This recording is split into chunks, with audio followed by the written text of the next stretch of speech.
Welcome back to Just Chattin', and this is the series of videos we do on Thursday and Sunday evenings just for our own entertainment. So, as you can see, I have company here.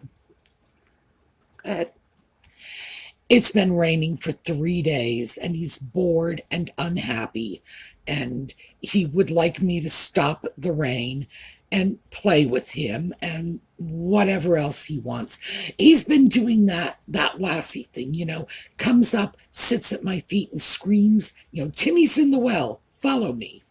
And usually it just means give me cat treats or open the door, not so he can go out, but so he can show me that it's raining. It's like, good heavens, there's nothing I can do about it. So he's been in a fussy mood for 3 days. All right, but that's not what we're going to talk about today. What I thought we would take a look at today is not exactly the great Markle interview that's going on with Australian TV. Probably will have just finished when this video posts, but more some of the things that have come out in that interview, and not the things you may expect. There were some things that came out in that interview that I think go a long, long way toward explaining who Nutmeg really is. And we're going to take a look at that. So, when we come back.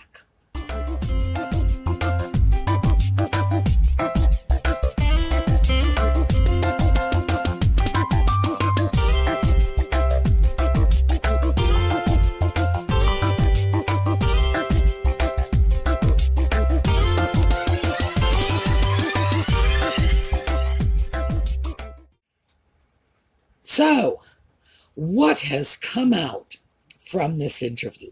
Well, I imagine by the time I have a chance to watch the interview, and I don't, while their interview is going on, I will be making and processing this video for you. So I'll have to watch later. But what has come out have been some pictures, some videos, and one in particular, I think, really tells us just about everything we need to know about Nutmeg and her relationship with the sock puppet. And here are some images from that video. Yep, Nutmeg as a homecoming queen. Well, let's start with, because we have to do this. We have to do this. This really puts the lie to everything she has been saying about how she was the ugly duckling when she was a child and she had no friends and she was just the outcast, kind of making herself look like Wednesday Addams or something. Or who knows? Maybe that was more intentional than I give her credit for.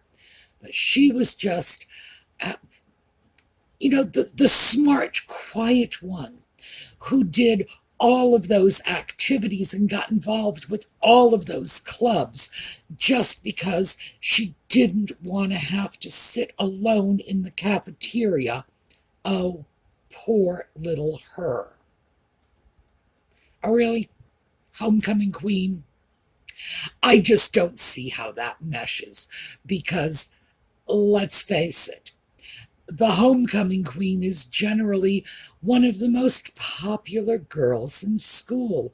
That's just how it works. So, yeah, it's just one more lie, but at this point, we're expecting this.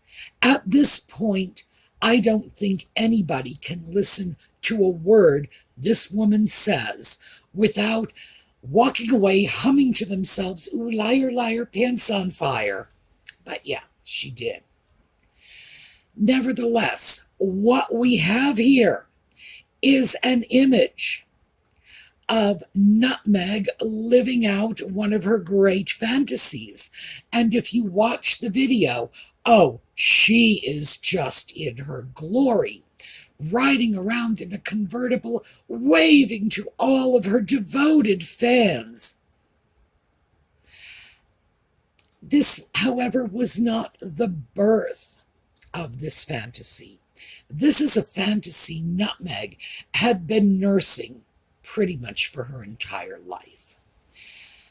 We have photographs going back to the time when she was 5 years old of her all dressed up as a princess. Or I believe the other one was when she was 8, going to someone else's birthday party, putting on a crown and telling everybody they have to curtsy and call her Your Majesty. Oh yeah, this is someone who spent her entire life coveting that tiara. That's all there is to it. And now we have even more photographic proof of this. This is who she is. This is what she wanted. So, yeah, the sock puppet comes along. Oh, you better believe she was going to pick that low-hanging fruit. And as I say, he was just there for the pickings. The reason he was there for the pickings, as we know from comments that other women who had been involved with him had made, was that no self-respecting woman was going to have him. He was just not good relationship material. Nutmeg, on the other hand, didn't want him. We see that now. She didn't want him. She wanted the tiara. That's what she wanted. She wanted the crown. She wanted to be princess, and she was willing to put up with a lot to get it.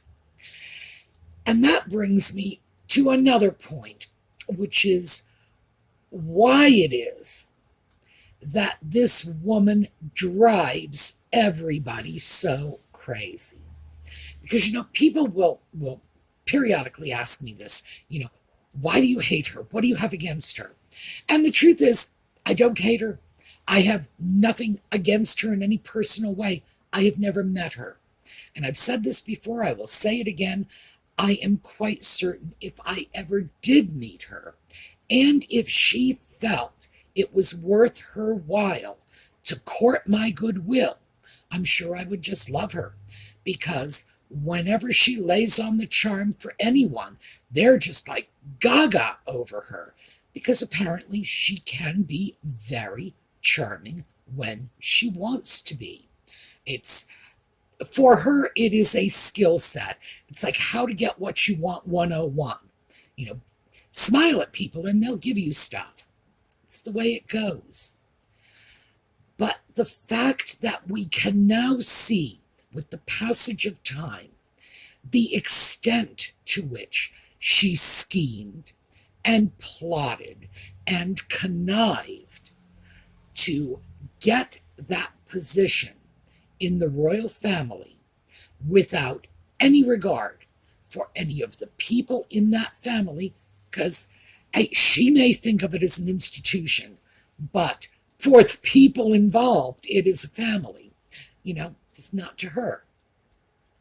No regard for them, no regard for their relationship with one another, no regard for their relationship with the British public, with the Commonwealth, no regard for anything except that she wanted to be that queen, riding around on the back of that convertible, waving to the adoring masses. That is what she wanted. It's like some fantasy for her that began very early in life, probably with her parents, and they've got a lot to answer for this, telling her that she was God's gift, because certainly they did. There's no question about that. They told her she was special, she was wonderful, she was entitled to everything all the time. They humored this out of control ego of hers, and that was the environment in which her histrionic personality disorder was formed. Because remember, histrionic personality disorder starts very early in life, and we can see clearly how this happened with Nutmeg. And then later, as she got older, realized she could manipulate people. That was her goal, because she certainly had goals here. Realized she could use her looks, and realized that she could, in fact, manipulate her looks too, with many cosmetic procedures, etc.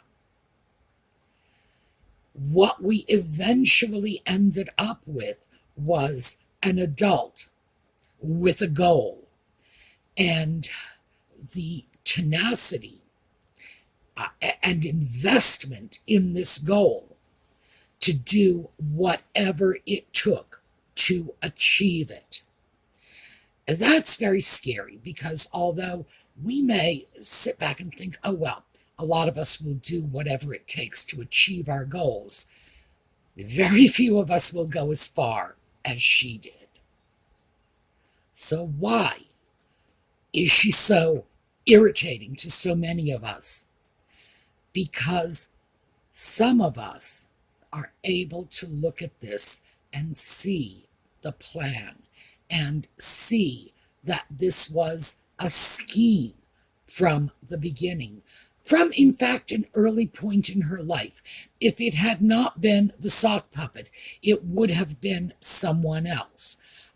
The reason the sock puppet was our most likely candidate is because it's awfully hard to find someone that stupid in his position who isn't better protected by the palace staff. But of course, given the fact that the sock puppet despised the palace staff and ignored anything his loving family tried to say or do to get him to stop, slow things down, consider what he was doing.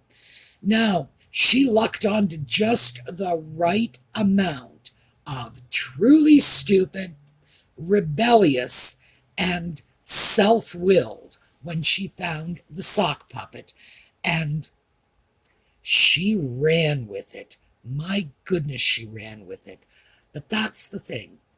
There are so many of us now who are seeing the absolute calculation in everything that was done, the falsity of the promises. When she went to the UK, she just wanted to be a working royal. She was going to hit the ground running. She was going to become a UK citizen. Really? And it's not that there was a point at which she believed any of this, that any of this was actually part of her plan. It was not. The plan was very different.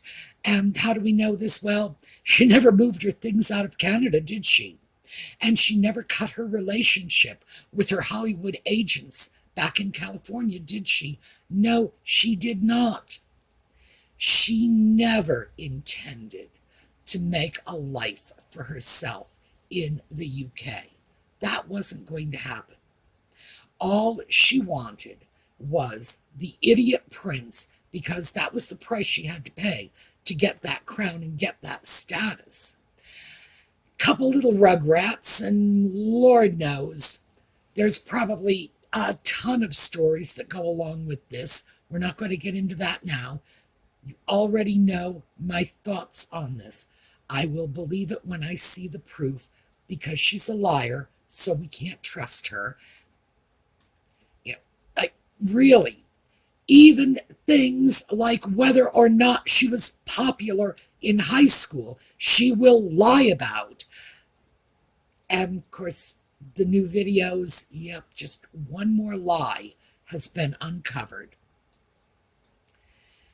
The scheming, the calculation, the work, the intensity that it takes to do this. Now, mind you, there is a part of me that can look at that and say, you gotta respect it.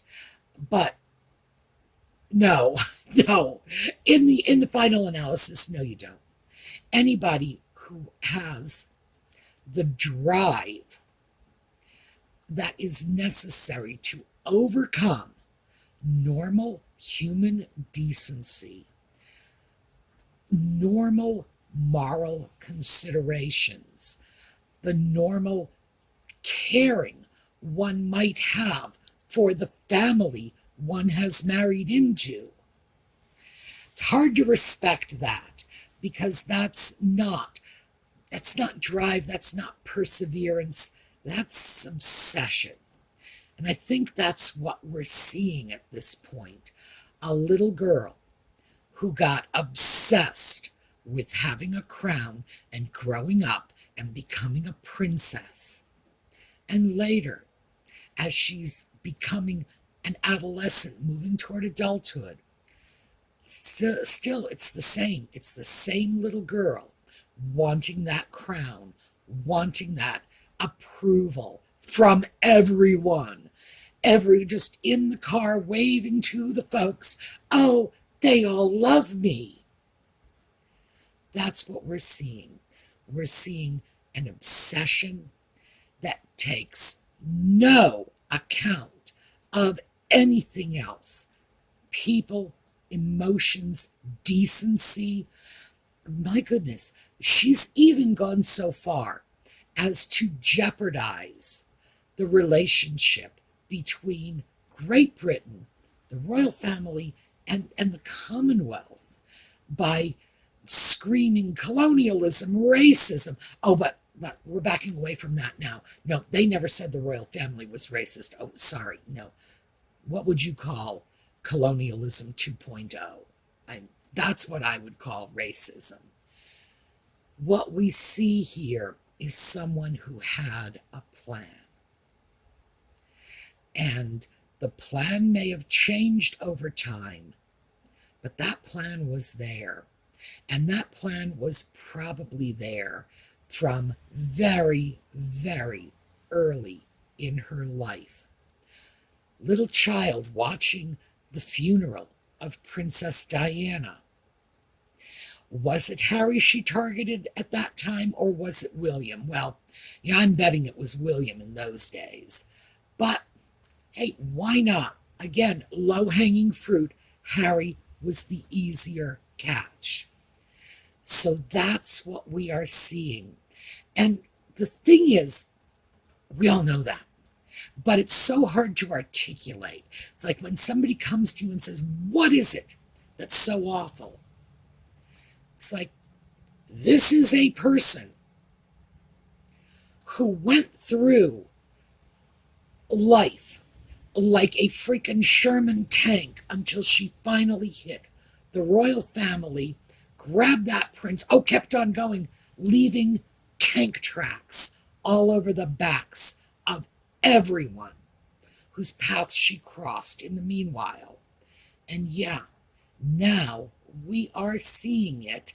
We are seeing the proof of this. We are seeing the evidence that backs up what we have always said. So, that is what I have for you today. Today is a bit of a shorter video, mostly because I am anxious to go off and watch the Markle family telling whatever it is they're going to tell, and I'm sure you are too. So we're going to get out of this quickly, go off, watch something else.